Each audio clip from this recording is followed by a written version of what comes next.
Praise the lord. ప్రభునేసు నామములో అందరికీ వందనములు.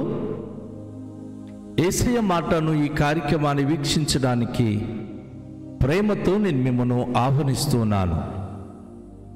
ఈ ఉదయకాల సమయంలో యోహాను సువార్త 18వ అధ్యాయములో 15వ వచనము నుండి 27వ వచనము వరకు మనము ధ్యానించుకుందాం. సీమోను పేతురును మరి యొక్క శిష్యుడును యేసు వెంబడి పోచుండిరి. ఆ శిష్యుడు ప్రధాన యాజకునికి నెలవైన వాడు గనుక అతడు ప్రధాన యాజకుని ఇంటి ముంగిటిలోనికి యేసుతో కూడా వెళ్ళెను. పేతురు ద్వారమునొద్ద బయట నిలుచుండెను గనుక ప్రధాన యాజకునికి నెలవైన ఆ శిష్యుడు బయటికి వచ్చి ద్వారపాలకురాలితో మాట్లాడి పేతురును లోపలికి తోడుకొని పోయెను.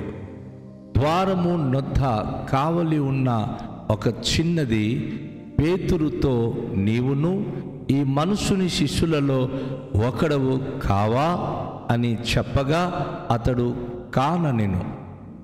అప్పుడు చలివేయుచున్నందున దాసులను బండ్రోతులను మంట వేసి చలి కాచుకొనుచు నిలుచుండగా పేతురును వారితో నిల్చుండి చలి కాచుకొనుచుండగా ప్రధాన యాజకుడు ఆయన శిష్యులను గూర్చి ఆయన బోధను గూర్చి యేసును అడుగగా,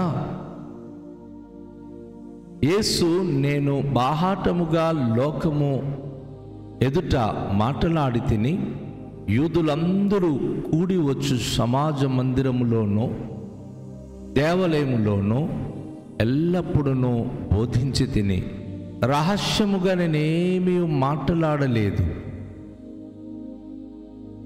నీవు నన్ను అడుగనేలా? నేను వారికేమీ బోధించినది? నిన్ను వారిని విన్నవారిని అడుగుము. ఇదిగో నేను చెప్పినది వీరెరుగుదురని అతనితో అనెను.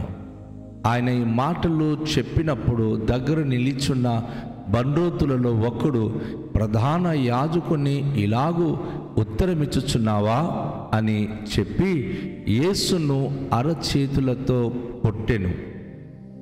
అందుకు యేసు, నేను కాని మాట అడిగినెడలా ఆ కాని మాట ఏదో చెప్పుము. మంచి మాట అడిగినెడలా నన్ను ఎలా కొట్టుచున్నావనెను. అంతటా అన్నా యేసును బంధింపబడి ఉన్నట్టుగానే ప్రధాన యాజకుడైన కయాపు యొద్దకు పంపెను. సీమోను పేతురు నిలబడి చలి కాచుకొనుచుండగా వారతని చూచి, నీవును ఆయన శిష్యులలో ఒకడవు కావా అని చెప్పగా అతడు, నేను కాను, నేనెరుగను. పేతురు ఎవని చెవి తెగ నరికెనో వాని బంధువును ప్రధాన యాజకుని దాసులలో ఒకడును నీవు తోటలో అతనితో కూడా ఉండగా నేను చూడలేదా అని చెప్పినందుకు పేతురు నేనెరుగనని మరొకసారి చెప్పెను. వెంటనే కోడి కూసెను. ప్రియ దేవుని బిడ్డలారా, ఈరోజు ఒక జటిలమైన ఒక విషయాన్ని యేసయ్య తన జీవితం ద్వారా మనకు నేర్పిస్తున్నాడు. కొన్నిసార్లు మన జీవితంలో ఎదుర్కొంటున్న కొన్ని పరిస్థితులు, అది ఎంతటి పరిస్థితుల మధ్య మనకు నడిపిస్తుందో ఆలోచించాలి. శాంత స్వభావము కలిగి ఉండడం, ప్రభు కొరకు సహనము కలిగి జీవించడం అనేది చాలా చాలా మంచిది. పేతురు చేసినటువంటి ఒక పని విషయంలో ఇక్కడ మనకు చాలా చాలా క్షుణ్ణంగా ఈ వాక్య భాగం నేర్పిస్తుంది. యేసు ప్రభుకు చాలా సన్నిహితంగా యోహాను శిష్యుడు, యేసు ప్రభు వారి యొక్క శిష్యుల మధ్య యేసుకు దగ్గరగా జీవించిన వ్యక్తి. యేసును పట్టుకోవడానికి వచ్చినటువంటి వారిలో ఆయన ఎవరిని కూడా ఎదిరించలేదు, మౌనం వహించాడు. వాస్తవానికి చెప్పాలంటే ప్రధాన యాజకునికి ఈ యోహాను సమీప బంధువుడు. ఒకవేళ ఆయన తలంచుకుంటే వారితో మాట్లాడగలడు, కానీ ఆయన ఏమీ చెప్పలేదు. ఎందుకు? నీతి యావత్తు జరుగునట్లుగా యేసు ప్రభువారు సిలువలో చనిపోవడానికి ఆయన సిద్ధపడి ఉన్నాడు కనుక అది జరగాలి. ఆవశ్యకంగా గిన్నెలోనిది నేను త్రాగాలని ప్రభు చెప్పాడు కదా. కానీ పేతురు అంతకుముందు, అయ్యా అలాంటి మరణం గురించి మీరు చెప్పకండి, అట్టి మరణం మీకు వద్దు అని చెప్పి యేసును ఆయన ఎంతో అపరిమితంగా ప్రేమించి గౌరవించి పలికినప్పుడు యేసు ప్రభువారు అది తగదు, ఆవశ్యకంగా నేను చనిపోవాల్సిన అవసరత ఉంది అని చెప్పినప్పుడు, ఒకవేళ అవసరమైతే నేను నీతో కూడా చనిపోతానని పేతురు చెప్పి ఉంటాడు. ప్రభువారు అంటారు, అవును, ప్రారంభంలో ఎవరైనా నాతో కలిసి చనిపోవడానికి తెగించుకుంటారు, కానీ ఒక్కొక్క సిచ్యువేషన్, ఒక పరిస్థితులు వచ్చినప్పుడు ఆయన ఎవరో నాకు తెలియదని చెప్తారు. నీ జీవితానికి కూడా అది రాబోతుంది. కూడి కూయక ముందు ముమ్మారు నువ్వు నాకు నా గురించి నేను ఎరుగనే నేను అబద్ధం చెప్తావు పేతురు, నాతో నువ్వు చనిపోలేవు అని యేసు ప్రభువారు చెప్పి ఉంటుంది. అయితే ఈ నిషీధి రాత్రి యేసు ప్రభువారు మరి కయాపు అలాగే ప్రధాన యాజకుడైన అన్నా వీరు ఆయనకి ఎప్పుడైతే తీర్పు తీరుస్తూ ఉన్నారో ఆ సమయంలో ప్రధాన యాజకుని యొక్క ఇంటిలోనికి లేక వారి యొక్క అంగిట్లోనికి యేసు ప్రభును తీసుకొని వెళ్ళి వారు ఆ ముంగిట, ప్రధాన యాజకుని ఇంటి ముంగిట యేసు ప్రభును నిలువబెట్టి ఆయనను విచారించడానికి ప్రారంభించారు. అయితే ఆ ప్రధాన యాజకునికి నెలవైనటువంటి బాగా సన్నిహితుడైనటువంటి శిష్యుడు ఎవరనగా యోహాను. ఈ యాకోబు యోహాను అన్నదమ్ములు, అందులో యోహాను మరి ఈ ప్రధాన యాజకుని మరి వారికి కొంచెం సన్నిహితులు, చుట్టము. అయితే ఆ క్షణును బట్టి వారింటి లోపలికి ఈయన వెళ్ళిపోయాడు. అయితే పేతురు మాత్రం ఇంటి బయట వచ్చి ఆ బయట నిల్చున్నాడు. ఆయనకి చిన్న భయము. ఆ ప్రధాన యాజకుని యొక్క పనివానికి, దాసునికి ఆవేశంతో నరికాడు కదా, చెవి తెగిపోయింది. ఆ విషయం అందరూ చూశారు. కానీ ధైర్యం తెచ్చుకొని యేసుతో పాటు ఏమైతే అవన్నీ నేను చచ్చిపోతానని కూడా తెగించుకొని ఆయన వెళ్ళడానికి ఆయన సాహసించాడు. అయితే అన్న వారి ఇంటి ముంగిట, ప్రధాన యాజకుని యొక్క ఇంటి ముంగిట ఆయన నిలబడిపోతే యోహాను భక్తుడు శిష్యుడు లోపల నుండి ఆయన బయటికి వచ్చి ఈయనను లోపలికి తీసుకుని వెళ్ళాడు. అయితే విపరీతమైన చలి ఉన్నందున అక్కడ కొంతమంది మంట పెట్టి అక్కడ చలి కాచుకుంటున్నప్పుడు ఈయన కూడా అక్కడ నిలబడిపోయాడు. అందులో మరి ఒక చిన్నది, ఒక అమ్మాయి, ఎవరైతే ఆ ద్వారపు పాలకుని యొద్ద ఉన్నదో ఒక అమ్మాయి వచ్చి, నువ్వు క్రీస్తుతో పాటు ఉన్నవాడు కదా, ఆయన శిష్యుడు కదా అని అడుగుతుంది. గమనించండి, చాలాసార్లు మనం ధైర్యంగా మేము ప్రభు కొరకు జీవిస్తాం, ప్రభు కొరకు చచ్చిపోతాం అంటాం. కానీ ఆఫ్టర్లో చిన్న అమ్మాయి వచ్చి నువ్వు యేసు ప్రభు శిష్యుల్లో ఒకడువి కదా అన్న వెంటనే ఏమైందో అతనికి తెలియదు. నేను కానమ్మా అని చెప్పి ఆయన తప్పించుకోవడం ప్రారంభం చేశాడు. ఒకటోసారి ఆ చిన్న అమ్మాయి దగ్గర అబద్ధం చెప్పాడు. అలా ఇంకా కాసేపు పోయిన తర్వాత ఇంకొక బండ్రోతులు అక్కడ చలి కాచుకుంటున్నటువంటి పేతురు దగ్గరికి వచ్చి నిలబడి, చాలామంది తన చుట్టూ ఉన్నారు, అందులో మరొక వ్యక్తి కూడా ఆయనకి ప్రశ్నిస్తూ, లేదు లేదు, యేసు ప్రభు శిష్యులలో నువ్వొక్కడివి, నువ్వు ఆయనతో పాటు సంచరించిన వాడివి అని ఆయనకి చూసి మరి అడుగుతున్నప్పుడు ఆయన ఒక్కసారిగా భయపడుతున్నాడు. అయితే ఇక్కడ మనం గమనించాలి, ఆ లోపల యేసు ప్రభుకు తీర్పు జరుగుతుంది కదా. తీర్పు జరుగుతున్నప్పుడు ప్రధాన యాజకుడు యేసు ప్రభు బోధన గురించి ఆయనకి అడుగుతున్నాడు. ఏమని బోధిస్తున్నావయ్యా? నీ బోధ ఏంటి?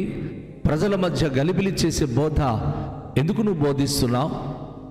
ప్రజలందరూ ఈరోజు నీ మీద విరుద్ధంగా నిలబడి ఉన్నారు అని ఆయనకి రకరకాలుగా ప్రశ్నిస్తున్నాడు.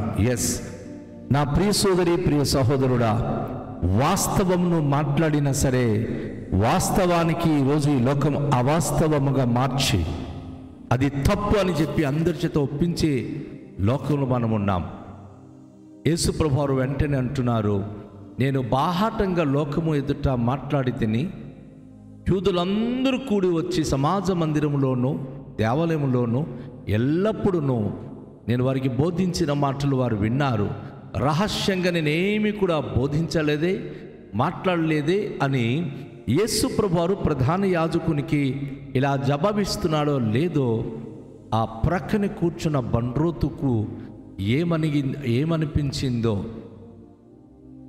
నీవు నన్ను, యేసు ప్రభు అంటున్నారు, నన్ను ఎందుకు ఈ మాట అడుగుతున్నావు? నేను వారికి బోధించింది విన్నవారిని అడుగుము, వారు నీతో చెప్తారని. ఇక్కడ ఉన్నటువంటి వారు కూడాను మరి ఖచ్చితంగా నేను చెప్పింది వీరు తెలుసుకొని ఉన్నారని చెప్పినప్పుడు ఆ ప్రశ్నకు ఆయన జవాబు ఇస్తూ, అన్నకు ఆయన ఈ విధంగా జవాబు ఇచ్చినప్పుడు ఆ ప్రక్కనే కూర్చున్నటువంటి లేక నిల్చున్నటువంటి బండ్రోతు తనకి ఏమనిపించిందో, దేవుని యొక్క అద్విత కుమారుడైన యేసు ప్రభును ఈ దౌర్భాగ్యులు గ్రహించలేకపోతున్నారు. సామాన్యమైన మనిషి, కుట్ర పన్నిన మనిషి, కడుపు నిండా కుట్రతో ఆవేదనతో నిండిపోతున్న మనిషిని దేవుళ్ళ భావిస్తున్నారు. అది ఈ లోకానికి ఉన్నటువంటి నైజం. ఆ బండ్రోతు ప్రధాన యాజకును ఈ విధంగా నువ్వు జవాబిస్తావా అని చెప్పి వెంటనే యేసుప్రభు చెంప మీద ఒక లాగి లెంపగా కొట్టాడు. అరచేతితో గట్టిగా కొట్టినప్పుడు యేసుప్రభు అంటున్నారు, కాని మాట నేను ఏమైనా మాట్లాడానా? ఏం మాట్లాడాను చెప్పు. మంచి మాట ఒకవేళ నేను చెప్తే నన్ను ఎందుకయ్యా కొడుతున్నావు అని చెప్పి ఆ బండ్రోతుతో ఆయన అన్నప్పుడు అంతటా అన్న యేసును బంధించి ఉన్న చోటుగాని ప్రధాన యాజకుడైన కయప యొద్దకు పంపించాడు. ఎందుకంటే ఆయన ఏమాత్రం కూడా గ్రహించలేకపోయారు, ఏ విధంగా కూడా తీర్పు తీర్చలేకపోయాడు. అయితే యేసుకు ఈ విధంగా కొట్టడం, యేసుకు ఈ విధంగా ఆయన విమర్శించడం అది గమనించినప్పుడు మరొక వ్యక్తి వచ్చి పేతురుకి, లేదు లేదు, నువ్వు కూడా యేసు ప్రభుతో ఉన్నవాడివి, ఆయన శిష్యుడవని నాకు తెలుసు అని చెప్తే వెంటనే పేతురు ఆయన నేను కానని చెప్పి ఆయన మూడోసారి కూడా అబద్ధం చెప్పడం మొదలుపెట్టాడు. ఆయన ఎవరి చెవి అయితే యేసు ప్రభు ఈ యొక్క పేతురు తెగ నరికి ఉన్నాడో వాని బంధువు ప్రధాన యాజకుని దాసులలో ఒకడు. కాబట్టి ఆ తోటలో అతనితో కూడా నేను ఉండగా నేను చూడలేదా అని ఆ వ్యక్తి ధైర్యంగా చెప్పినప్పుడు పేతురు నేను ఎరుగను అని మరొకసారి ఆయన జవాబు చెప్తున్నాడు. అయ్యా, నువ్వు ఎవరి గురించి మాట్లాడుతున్నావు నాకు తెలియదు, ఆయనకి నాకు సంబంధమే లేదు అని చెప్పిన వెంటనే కోడి కూసింది. యేసు ప్రభు చెప్పిన మాట ఎప్పుడు కూడాను అది వ్యర్థంగా పోదు. పేతురుకు ప్రభు చెప్పి ఉన్నాడు, నువ్వు నాతో చనిపోవు, ముమ్మారు నేను ఎవరో తెలియదని అబద్ధం ఆడుతావని. ఈ యొక్క సంఘటన ఈరోజు మనం చూస్తూ ఉన్నాం. ప్రభు కొరకు సమర్పణ కలిగి ఉన్నామని చెప్పి నేను క్రైస్తురాలు కాను, నేను క్రైస్తవును కాను అని చెప్పే పరిస్థితులు మీ జీవితానికి ఎదురైనప్పుడు నా ప్రియ సోదరి, ప్రియ సహోదరుడా, బొంకుతావా లేక నిజం మాట్లాడి ప్రభు కొరకు ధైర్యంగా నిలబడతావా? రండి, ఆ అనుభూతి ప్రభువా మాకు మీ కొరకు నిజము పలికి నిలిచే అది శక్తి సామర్థ్యత మాకు దయచేయమని ప్రార్థన చేద్దాం. తండ్రి, మీకు స్తోత్రాలు. ఈ ప్రశస్తమైన సమయంలో మీ మాటలు మేము విని ఉన్నాం. మీ కొరకు మేము సమర్పణ కలిగి ప్రభువా, మీ కొరకు ప్రాణ సహితము ఇచ్చుటకై నన్ను సమర్పణ కలిగి ఉండే భాగ్యమునివ్వండి. ఎప్పుడు ఏ పరిస్థితుల్లో కూడా మేము అబద్ధము చెప్పి తప్పించుకొని ఈ లోకములో మేము ప్రశాంతంగా మిగిలిపోతామని అనుకోకుండా, ప్రభువా, ఏ రోజుకైనా మరణం అనేది రాక తప్పదు. అయితే మేము మీ కొరకు సంతోషంగా చావడానికైనా సిద్ధమై సమర్పణ కలిగి జీవించే భాగ్యంనివ్వండి. అబద్ధాలు చెప్పకుండా నిజము కొరకే మేము జీవించి నిజమే మాట్లాడుతూ మేము ఉండే భాగ్యమునిమ్మని యేసు నామములో ప్రార్థిస్తున్నాము తండ్రి. ఆమేన్. అందరికీ షాలోం. ప్రభు మనను దీవించునుగాక.